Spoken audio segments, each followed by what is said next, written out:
अस्सलामुअलैकुम dear students, मैं हूं आपका इंस्ट्रक्टर आतिफ नसीम और ये है आपका YouTube channel science made sensible.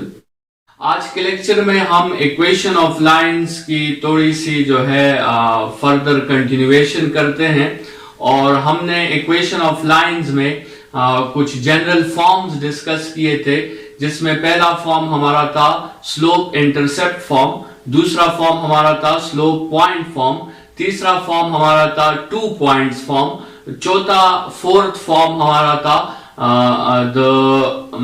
मेरे ख्याल में चौथा हमारे साथ था द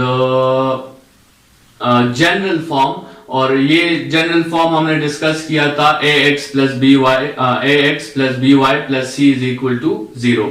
ठीक है, तो ये आपके साथ कुछ फॉर्म्स थे और पांचवा फॉर्म हमारे साथ द 2 इंटरसेप्ट फॉर्म था, x by A plus Y by B is equal to 1। ठीक है, अच्छा स्टूडेंट्स याद रखें पहली बात कि जिस इक्वेशन में आपके साथ x मौजूद नहीं होता वो इक्वेशन x एक्सिस को हमेशा पैरेलल होता है।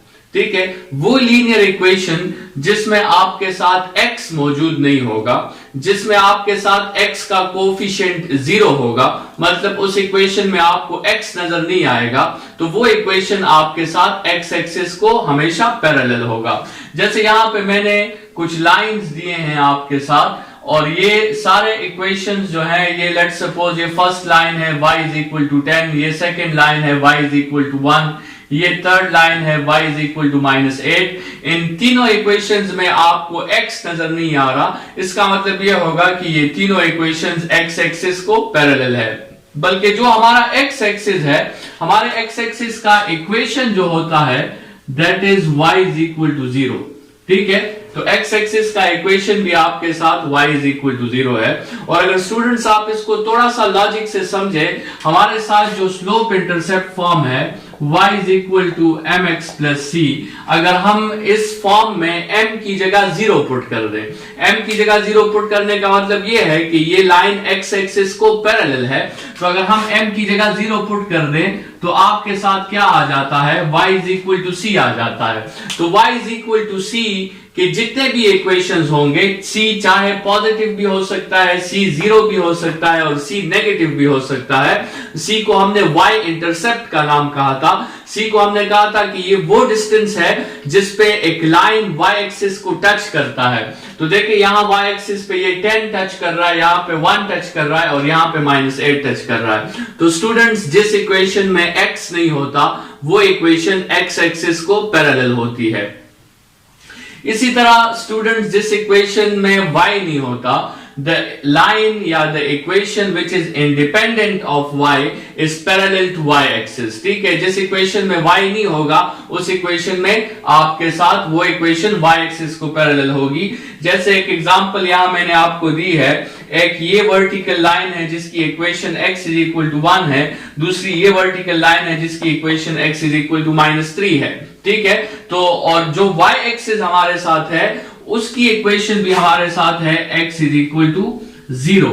ठीक है, तो ये सारे इक्वेशंस आप देख लें ये y से इंडिपेंडेंट है, और जब इक्वेशन y से इंडिपेंडेंट होता है तो वो इक्वेशन आपके साथ y एक्सिस के पैरेलल होता है। और इसको भी अगर आप लॉजिक से समझें, लेट्स सपोज आपके साथ एक इक्वेशन है y is equal to m x plus c, लेकिन इसमें आपने m की जगह इंफिनिटी पुट करना है, क्योंकि y एक्सिस को अगर आपको पैरेलल लाइन चाहिए तो एक ऐसा लाइन जो y एक्सिस को पैरेलल हो उसकी स्लोप हमारे साथ इंफिनिटी होती है। स्टूडेंट्स याद रखें कि ये इंफिनिटी एक ऐसा स्टेटमेंट है कि हम कभी भी नहीं चाहते कि ये हमारी इक्वेशन में मौजूद हो, क्योंकि इंफिनिटी का मतलब एक अननोन नंबर है, एक अनडिटरमाइंड नंबर है जिसको हम फाइंड नहीं कर सकते।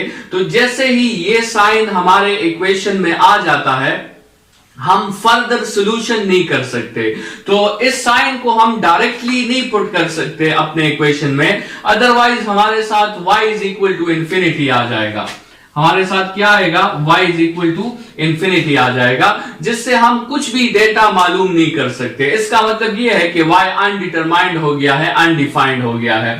तो हम इस इंफिनिटी को पुट करने से पहले एक स्टेप करते हैं कि हम इस पूरे इक्वेशन को m पर डिवाइड कर देते हैं। तो आपके साथ आ जाएगा y divided by m is equal to X plus C divided by m। ठीक है, ये आपने इस पूरे इक्वेशन को इंफिनिटी पर डिवाइड कर दिया है और अभी आप इसमें इंफिनिटी जो है वो पुट कर सकते हो, तो आपके साथ आ जाएगा y divided by infinity is equal to X plus c divided by infinity.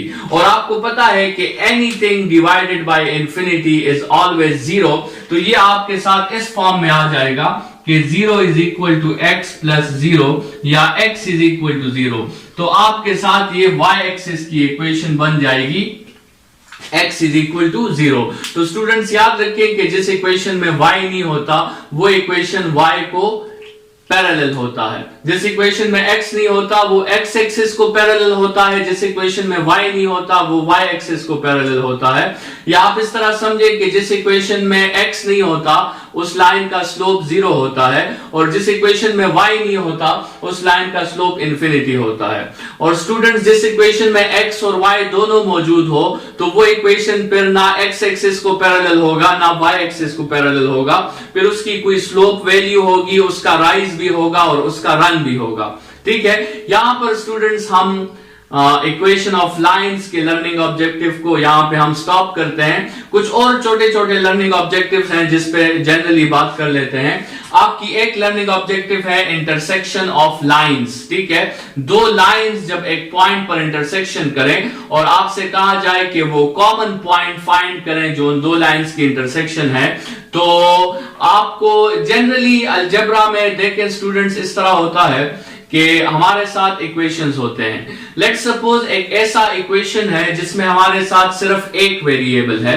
Let's suppose हमारे साथ एक इक्वेशन है, लेट्स सपोज एक पर्सन है और वो मार्केट जाता है और वो वहां से 3 कॉपीज खरीदता है और शॉपकीपर उसे 90 रुपीज कॉस्ट करता है।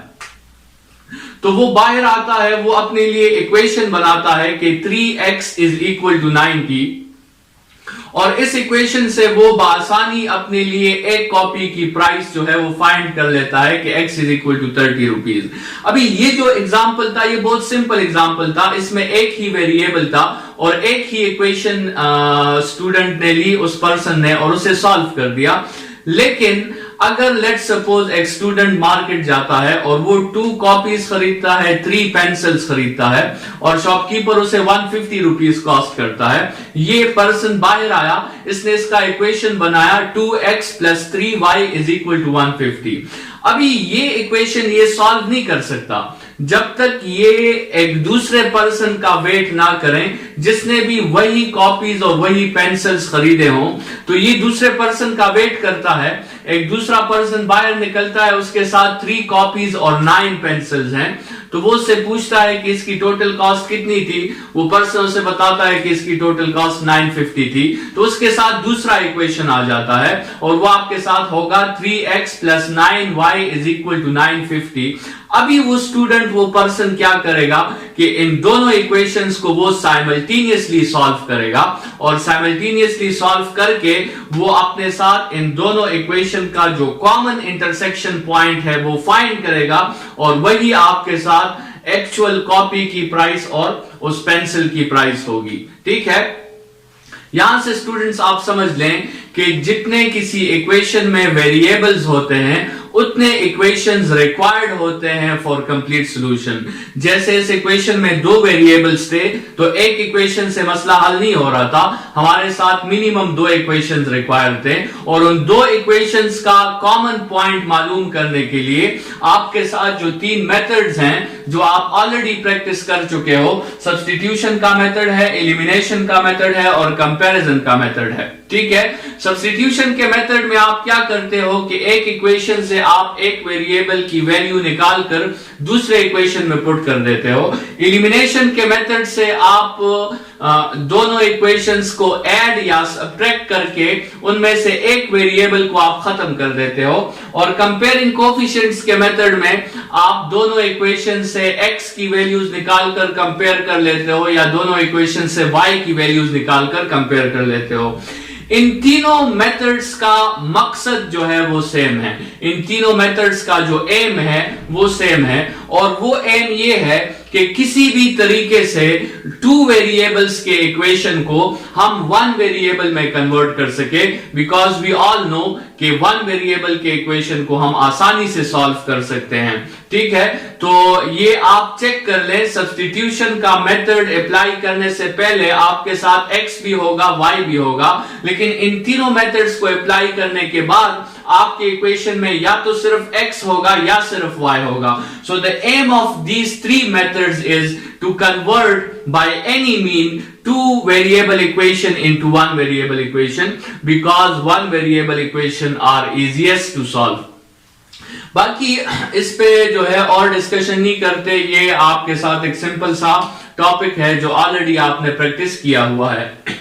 ठीक है, लेकिन दो इक्वेशंस को सॉल्व करना, लेट्स सपोज आपके साथ दो लाइन के इक्वेशंस गिवन है और उन दो लाइन के इक्वेशंस को साइमल्टेनियसली सॉल्व करना, कंबाइनली सॉल्व करना या एक कंबाइंड इक्वेशन निकालना, ये इस पॉइंट के लिए ये पूरा किस्सा हम करते हैं। मतलब हमने अगर दो लाइंस को सॉल्व करना है तो हमने उनके इंटरसेक्शन पॉइंट्स जो है वो फाइंड करने हैं। अभी स्टूडेंट्स, अगर आपके साथ दो लाइंस इस तरह है, पैरेलल लाइंस हैं, तो याद रखें स्टूडेंट्स के पैरेलल लाइंस को जब हम साइमल्टेनियसली सॉल्व करते हैं तो हमें कोई आंसर नहीं मिलता क्योंकि ये दो लाइंस आपस में इंटरसेक्ट कर ही नहीं रहे। आपके साथ एक दूसरा लर्निंग ऑब्जेक्टिव है ग्राफ्स ऑफ कर्व के नाम से, जिसमें हम डिफरेंट लीनियर इक्वेशंस का तो हमें पता है कि वो स्ट्रेट लाइन बनाते हैं, लेकिन क्वाड्रेटिक इक्वेशन हो गई, क्यूबिक इक्वेशन हो गई, टू द पावर 4 इक्वेशन हो गए, उनके ग्राफ्स जो हैं किस तरह होते हैं। हमें ये भी पता है कि क्वाड्रेटिक इक्वेशन के ग्राफ्स जो होते हैं वो पैराबोलिक होते हैं। ठीक है, लेकिन क्यूबिक इक्वेशन हो गए या उसके हायर पावर्स के इक्वेशन हो गए, उनके ग्राफ्स जो हैं वो हम डिस्कस करेंगे और इस पे मैं एक नेक्स्ट लेक्चर बनाऊंगा। फिलहाल यहाँ पे हम इसे डिस्कस नहीं कर रहे हैं। आपके साथ ऑनलाइन एक बहुत पॉपुलर जबरदस्त सॉफ्टवेयर है, ग्राफिकल कैलकुलेटर उसे हम कहते हैं, डेस्मॉस ग्राफिकल कैलकुलेटर। आप इसको जरूर ट्राई करें। डेस्मॉस ग्राफिकल कैलकुलेटर, इस ग्राफिकल कैलकुलेटर पे आप डिफरेंट तरीकों के फंक्शंस को देख सकते हैं, डिफरेंट इक्वेशंस को आप वहां देख सकते हैं कि वो किस तरह ग्राफ्स बनाते हैं, और आप उसी एक ग्राफिकल कैलकुलेटर पे बहुत से ग्राफ्स जो हैं वो शो कर सकते हैं और आप उनके इंटरसेक्शन पॉइंट्स जो हैं वो मालूम कर सकते हैं। नेक्स्ट लेक्चर मेरा इसी सॉफ्टवेयर के ऊपर होगा और वहां हम डिफरेंट ग्राफ्स चेक करेंगे कि आपके साथ वो किस तरह बनते हैं। फिलहाल इस चैप्टर का कोऑर्डिनेट ज्योमेट्री का आपके साथ लास्ट लर्निंग ऑब्जेक्टिव है, दैट इज सर्कल। ठीक है, तो सर्कल पर अपनी बात शुरू करते हैं और आपके साथ सर्कल एक शेप है, जिस तरह आपके साथ स्क्वायर, रेक्टेंगल, ट्राइंगल शेप्स हैं, उसी तरह सर्कल भी एक शेप है। सर्कल आपके साथ एक 2D शेप है, आप इसको 2 डायमेंशनल कोऑर्डिनेट सिस्टम पे ड्रॉ कर सकते हो। और जैसे हमने कहा था स्टूडेंट्स कि 2 dimensional coordinate system is the combination of trillions and billions and trillions of infinite points. ठीक है, कोऑर्डिनेट सिस्टम में आपके साथ बहुत से इनफाइनाइट पॉइंट्स हैं, लेकिन उनमें से अगर हम कुछ खास पॉइंट्स को ज्वाइन कर लें तो हमारे साथ डिफरेंट किस्म के शेप्स बन जाते हैं। अभी सर्कल कौन सा शेप है? सर्कल उन पॉइंट्स का लोकस है या उन पॉइंट्स की कॉम्बिनेशन है जिन पॉइंट्स की एक खास पॉइंट से डिस्टेंस हमेशा सेम हो। The locus of points which are equidistant always from a fixed point, हर वो पॉइंट जिसका उस फिक्स पॉइंट से फासला सेम होगा, हम सिर्फ उन्हीं पॉइंट्स को चूज करेंगे और उन पॉइंट्स को फिर हम एक लाइन के थ्रू कंबाइन कर लेंगे, तो जो शेप हमारे साथ आएगा उस शेप को हम सर्कल कहेंगे। अच्छा स्टूडेंट्स, याद रखें कि इसमें जो फिक्स्ड पॉइंट की बात हो रही है, that fixed point is called centre, और जो कांस्टेंट इक्विडिस्टेंट डिस्टेंस की बात हो रही है, that constant distance is called radius of that circle. ये कोऑर्डिनेट सिस्टम में आप एक शेप देख रहे हैं जो आपके साथ सर्कल का शेप है, और इसमें ये पॉइंट आपके साथ सेंटर है, और इस सर्कल पे जितने भी पॉइंट्स हैं, इस शेप पर जितने भी पॉइंट्स हैं, वो सारे इस सेंटर से आपके साथ इक्विडिस्टेंट है और इसीलिए इस शेप को हम सर्कल का नाम देते हैं। और सेंटर का पॉइंट और सरकमफेरेंस में किसी भी पॉइंट के दरमियान अगर आप डिस्टेंस फाइंड करोगे तो वो डिस्टेंस आपके साथ कांस्टेंट डिस्टेंस होगा and that constant distance is called radius. Students, एक लाइन जो है वो एक सर्कल को सिर्फ टच कर सकता है या वो एक सर्कल को कट कर सकता है 2 पॉइंट्स पर, और या इस तरह हो सकता है कि वो लाइन बिल्कुल सर्कल को टच ही ना करें। ये 3 केसेस हैं जब हम लाइन को और सर्कल को कंबाइनली सॉल्व करते हैं। तो या तो वो टच का केस होगा या वो कट का केस होगा और या वो बिल्कुल इंटरसेक्शन नहीं करेंगे। इसके कंडीशंस ऑलरेडी हमने क्वाड्रेटिक्स के चैप्टर में डिटेल में पढ़ लिए हैं। हमें उस लाइन और उस सर्कल के इक्वेशन का कंबाइंड इक्वेशन निकालना होगा और फिर हमें उसका डिस्क्रिमिनेंट चेक करना होगा। अगर आपके साथ डिस्क्रिमिनेंट 0 के इक्वल है तो फिर आपके साथ टच वाला केस होगा। अगर आपके साथ डिस्क्रिमिनेंट ग्रेटर देन 0 है तो फिर कट वाला केस होगा। और अगर आपके साथ डिस्क्रिमिनेंट नेगेटिव है, आपके साथ डिस्क्रिमिनेंट के साथ माइनस साइन आ रहा है, तो इसका मतलब यह होगा कि उस इक्वेशन के कोई भी रियल रूट्स जो है वो मौजूद नहीं है और उस इक्वेशन का कोई भी रियल सोल्यूशन नहीं है। और सोल्यूशन से यहां पे हमारा मतलब इंटरसेक्टिंग पॉइंट्स हैं। तो अगर सोल्यूशन नहीं है तो इसका मतलब इंटरसेक्टिंग पॉइंट्स भी मौजूद नहीं है।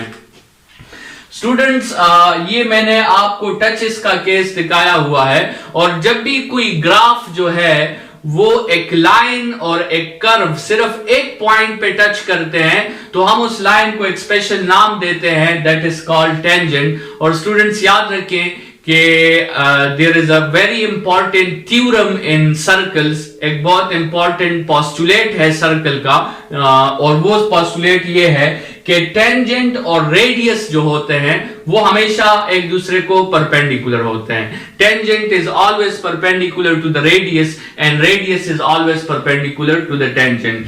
स्टूडेंट्स, जब आपके साथ 2 पॉइंट्स पर टचिंग होगी तो ऐसे लाइन को हम कॉर्ड कहते हैं या ऐसे लाइन को हम सीकेंट कहते हैं।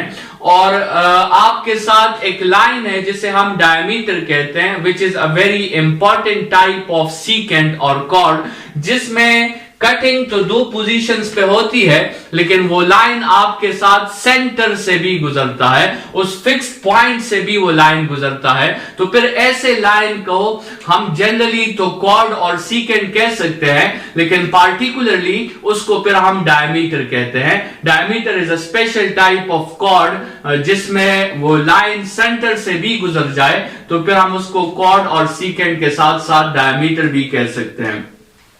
स्टूडेंट्स, नेक्स्ट लेक्चर तो हमारा इस ग्राफिकल एनालिसिस पे होगा जिसमें हम डिफरेंट ग्राफ्स जो है डिस्कस करेंगे। लेकिन उसके बाद जो लेक्चर्स होंगे उसमें हम सर्कल के इक्वेशंस को डिफरेंट फॉर्म्स को डिस्कस करेंगे।